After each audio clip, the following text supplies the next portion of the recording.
You know, living with Irma Peterson is a great education. You never know what you're going to learn next. For instance, the other evening when I came home, Irma had rolled up our carpet and placed it on the bed. So, naturally, I said, honey, why did you put the rug on the bed? And Irma said, I read that a carpet wears longer if it has a nap.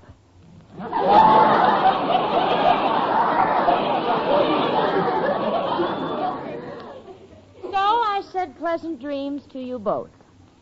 You see, I understand Irma because she takes everything literally. For instance, someone told her a man's home is his castle. So when she and Al get married, she wants an apartment with a drawbridge. But then right now I'm much too happy to worry about Irma's shortcomings because on this lovely Saturday morning, little Jane Stacy got herself a raise. So I'm going to celebrate by taking Irma to a matinee this afternoon. She should be at her desk in Mr. Clyde's office.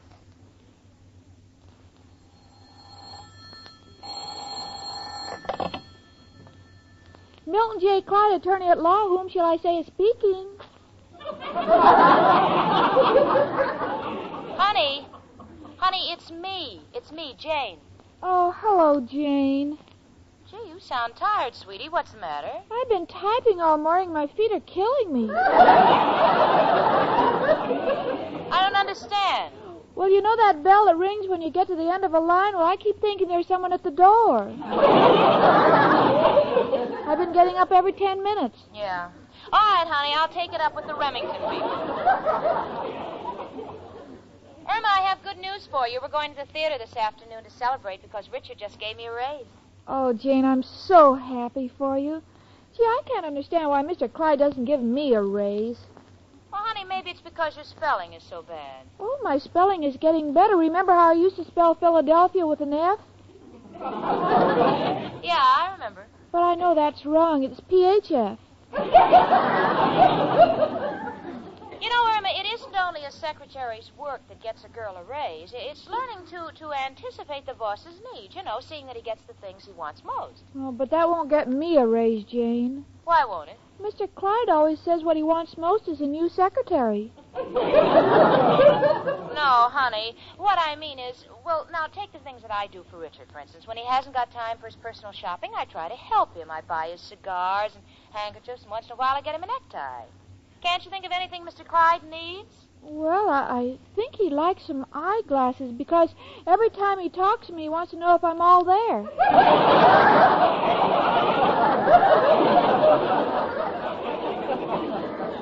Oh, Irma. Miss Peterson, I'm waiting to give you dictation. Will you please get off the phone and come in? What were you going to say, Jane? Irma, wasn't that Mr. Clyde's voice? Didn't he call you? Yes, but it's all right. I waved back at him. Well, honey, you better find out what he wants. I'll be by for you at noon, huh? We'll have lunch and then we'll go to the matinee. Miss Peterson, how many times must I tell you that when I call you, I don't want you waving at me as if I were leaving on the Queen Mary? Yes, sir. Goodbye, Jane.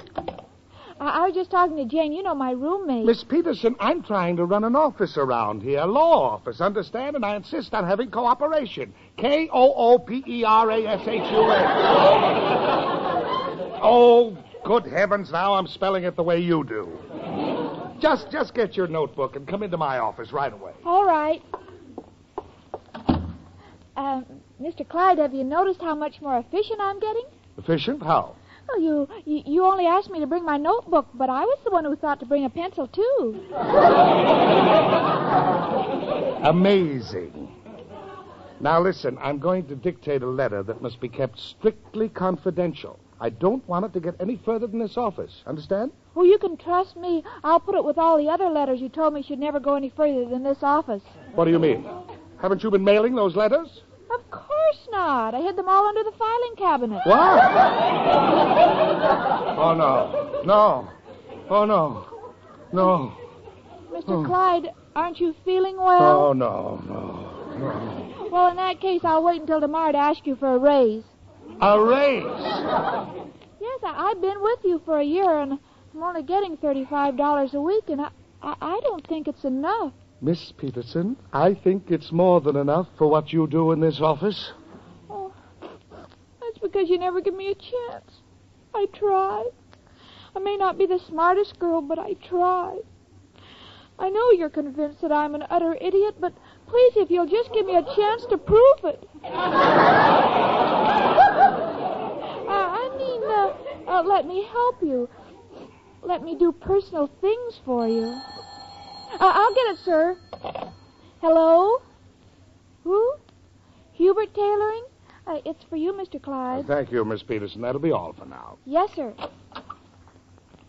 Hello? Oh, hello, Hubert. What time will my tuxedo be ready? Not until 5. Oh, it's no good. It's extremely urgent that I get it tonight because I'm addressing the Bar Association. Can you deliver it? I can't. Oh, that's bad. Well, I'll manage to have it picked up somehow. Thank you, Hubert. Goodbye. Miss Peterson, will you come in here for a minute, please? Yes, sir.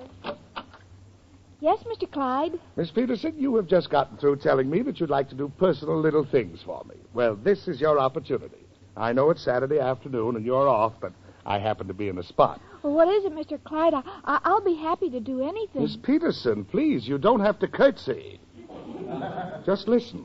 I want you to take this $135 and go over to Hubert's Tailoring on Park Avenue and pick up my suit for me. Yes, sir. It'll be ready at 5 o'clock. I need it to wear when I'm addressing the Bar Association tonight.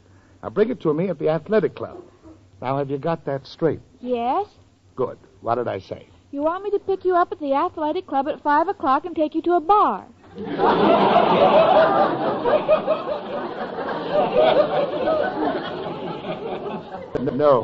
No, Miss Peterson. Just pick up my suit. Here's the money.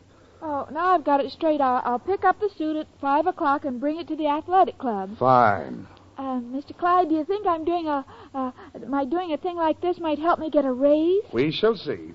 I've got to run along now. Please don't let me down, Miss Peterson. Goodbye. You can trust me. Gee, I better count the money.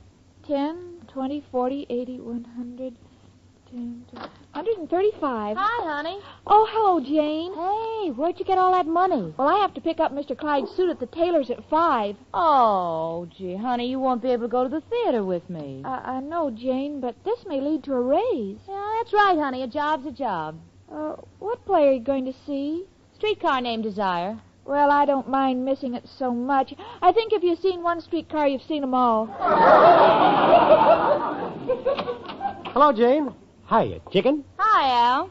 Hello, Al, honey. Just dropped by to take you out to lunch. Oh, by the way, Jane, I just remembered I owe you $2. I'd like to pay you now if you can cash my unemployment check. Yeah. All right, Al, I'll cash it. Here you are. It's all endorsed. So I see. Al, what's the idea of that gold star next to your name? Got it for never being late. Well, chicken, what are your plans for this afternoon? Well, I was going to the theater with Jane, but I can't because I have to work. On Saturday afternoon? Yes, Al. Well, don't worry, chicken. Your working days are only temporary. Pretty soon, little Al will look after you. Oh, sure. Sure, just as soon as one of his deals comes through, like painting noodles gray and selling them for rubber bands. Great provider. I'll see you tonight, Irma. Good night, Al. You know, she's a little more snooty than usual today, chicken. How come? Well, she got a raise, Al, and I'm going to get one, too. You are? What happened? Well, Jane does personal things for Richard, and now I've got my chance to do personal things for Mr. Clyde. I'm picking up a suit for him at Hubert's Tailoring at 5 this afternoon. Well, how'll that get you a raise? Well, when you do little things like that for your boss, you're indispensable. Chicken, that's the wrong approach. A messenger boy does the same thing. That man is treating you like you're nothing. Running errands will get you no place. It's the personal touch that counts. Personal touch? Well, that's what Jane said, but that's what I'm doing. No, chicken. Knew a fella named Sam. Worked for a big corporation. Was getting nowhere. Then Sam decided to use the personal touch. And one morning, he started coming in and slapping the boss on the back. Well, gradually, the boss's back started caving in. Before you knew it, Sam was head of the company. But Al, this is an important errand. After all, Mr. Clyde entrusted me with $135 to pay for the suit. Chicken, I repeat, what you're doing a messenger boy could do. But we can change this entire thing into a golden opportunity for you. How? Have seen the type of suit your boss wears. Nothing. No class. Got it. We'll show you how to get in real good with your boss. You not only get him a better suit, but you also save him money. Then he'll know that you're not only a great secretary, but also have a shrewd mind. But, Al, do you think I can fool him like that?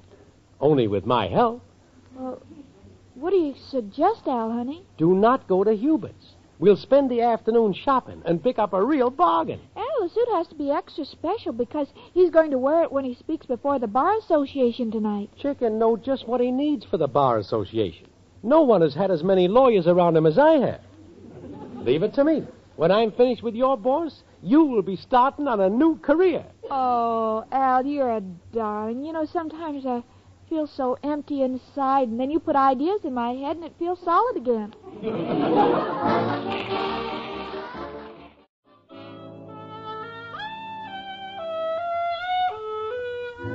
Well, I just got home from seeing a streetcar named Desire. Since everything here looks quite normal, I know that Irma hasn't been here yet. You see, Irma uses a code to let me know what she's doing. For instance, if I come home and I find a cup of coffee and a pair of shoes on the pillow, that's let me know she couldn't sleep because she had coffee, so she's gone for a walk. Hello? Hello. Is Irma Peterson there? No, she's not. This is Jane Stacy, her roommate. Who's this? This is Mr. Clyde. Oh, yes, Mr. Clyde. What can I do for you? Miss Stacy, do you know where Irma is? No. The last I saw of her, she was going to pick up a suit for you. Well, it's 5 o'clock, and I just called Hubert's, and she hasn't picked it up yet. Oh, well, I'm quite sure she will. Well, I hope so, because I'm in a steam bath now, and I sent my other suit of clothes to be cleaned, and I cannot address the Bar Association with the proper dignity in my shorts. You understand? Well, Mr. Clyde, if Irma said she'd pick up your suit, her word is as good as gold. Goodbye. And this explains why they've devaluated the franc. Oh, where on earth could Irma be? Irma! Irma!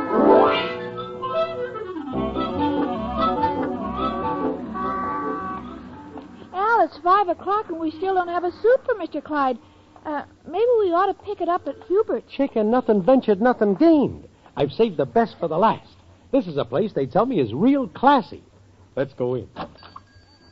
Yes, and what can I do for you? We'd like to see some suits. Certainly, for your husband. No, my husband and I aren't married yet. I mean, this is for someone else. All right, now, what did you have in mind? Could you describe the gentleman? Yes, he has gray hair, belongs to the Bar Association, and he's married. Do you think he ought to have pleats? Please, Chicken. Madam, let us start all over again. Can you tell me what size the gentleman wears? Well, what size do you wear? I'm a 38. I'm a 12, and Mr. Clyde is built more like you. Of course, if he were built like me, he'd be Mrs. Clyde.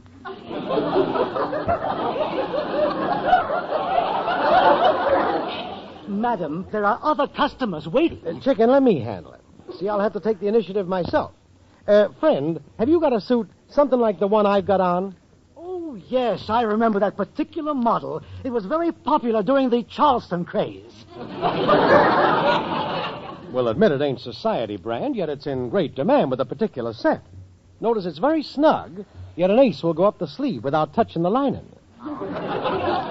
Please, I wish you'd decide that there are other customers waiting. Wait a minute. See the one we need. That brown herringbone with the triangular checks. What are you asking for it? $100. What are you taking for it? 50. Sold for 35. Thank you. I'll wrap it up.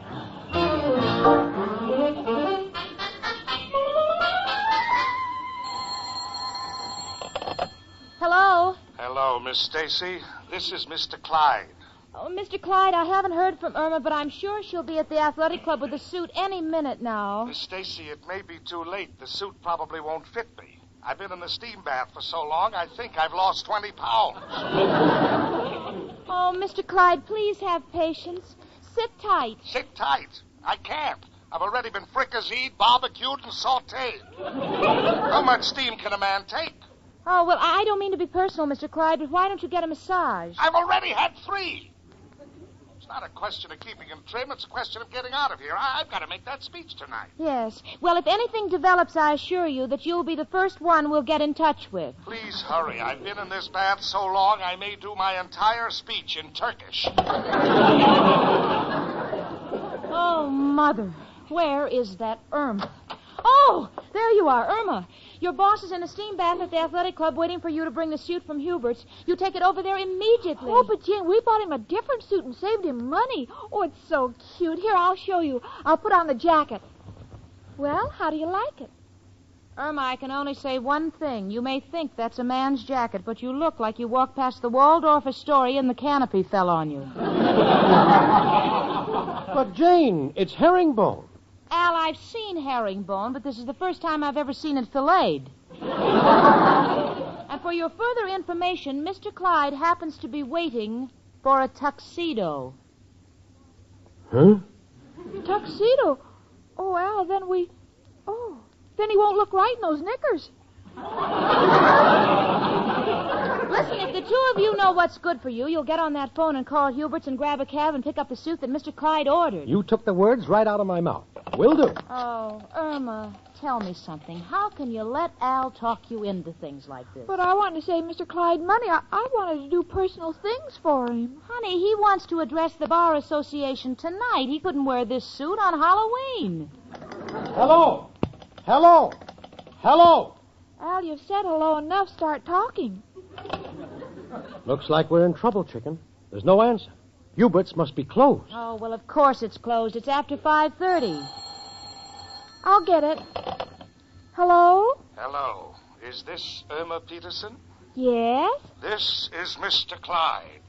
I'm sorry, this phone is temporarily out of order. I'll report it. Goodbye.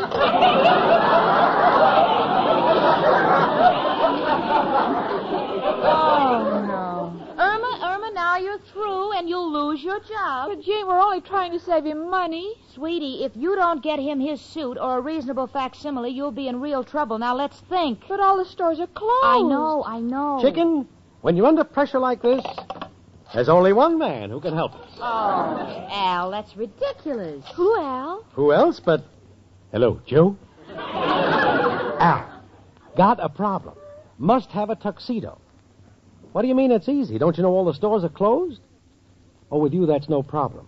Now, hold it, Al. You're not stealing a tuxedo. Just feeling the man out. Look, Joe, must have a tuxedo if only for the night. Do you have one? Oh, you loaned yours to Honest Louis. Yeah, but I thought... Oh, no, Joe, we can't dig him up just for that. Al, will you quit talking to Joe? Let's rent a tux, huh? Thanks, Joe, but must check other angles. So long. Oh, dear. Now, let me think. Where can we get a tuxedo at this time of night? Irma, I just can't understand you. Now, don't pick on me, Jane. I admit I'm not perfect. Oh, honey, when you say you're not perfect, it's like Jesse James admitting he's not a choir boy. Oh, Irma, that poor man is waiting. Your job is right out of the window if we don't get him a tuxedo. Come in. It's only me, Professor Kropotkin.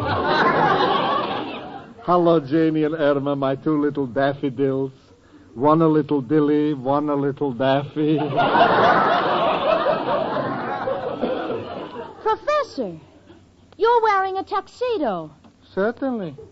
On Saturday nights at the Gypsy Tea Room, it's strictly formal. We even leave the tails on the fish.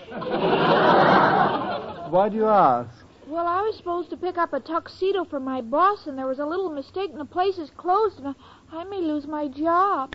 Got an idea. Professor, could you loan us your tux just for tonight? It'll sure help Chicken. Oh, Al, we can't ask the professor for his tuxedo. He needs it for his work. No, please, Jenny. I'm the better judge of that. If my little Irma's in trouble, I must help her. So if it helps Irma, she can have the tuxedo. So I don't go to work tonight. After all, money isn't everything. What kind of a stupid saying is that? Yeah, but your job, Professor... Oh, who cares? After all, am I indispensable? So someone else will read fortune. Someone else will wash dishes. Someone else will wait on tables. Someone else will play the violin. Someone else will wash the floor. Someone else... You know something? I'll be glad for the vacation. I've been working too hard. Gee, that's That's just wonderful of you, Professor. It may save Irma's job. Gee, Professor, I sure appreciate it. Anything for you, my darling. Al, come upstairs. If you'll excuse the expression, to my room. I'll take the tuxedo off, and you can take it to Irma's boss. Okay. Oh, wait a minute. The professor's a much thinner man than Mr. Clyde. Not anymore. Mr. Clyde's been in that steam room too long.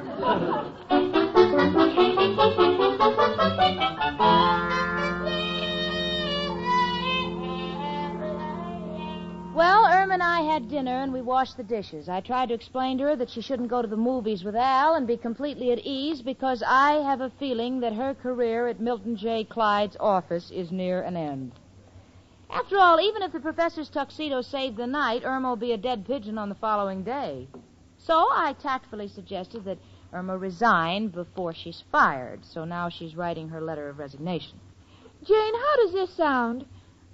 Dear Mr. Clyde, inasmuch as I don't expect to be with you much longer because we don't see eye to eye, I would like to ask a favor of you. If anyone ever asks for a reference on me, please remember you're describing a lady and don't say anything. Regards, your ex-secretary, Irma Peterson. Come in. Good evening, Miss Peterson. I was in the neighborhood, so I decided to drop in and tell you something. Now, just a minute, Mr. Clyde. There's no need to be sarcastic.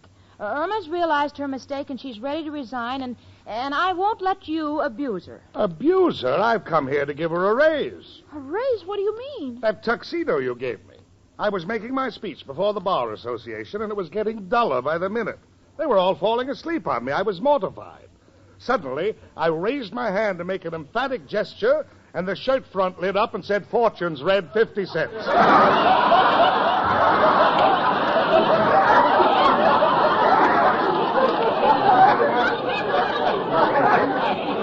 Well, from then on, I was the hit of the party. And believe me, any secretary who can anticipate her boss's predicaments is certainly worth more than $35 a week. Oh, Mr. Clyde, do you mean you're going to give me a raise? Yes. What do you think you're worth? Well, I'm getting $35 a week now. I think I'm at least worth $100 a month. Oh, Mother.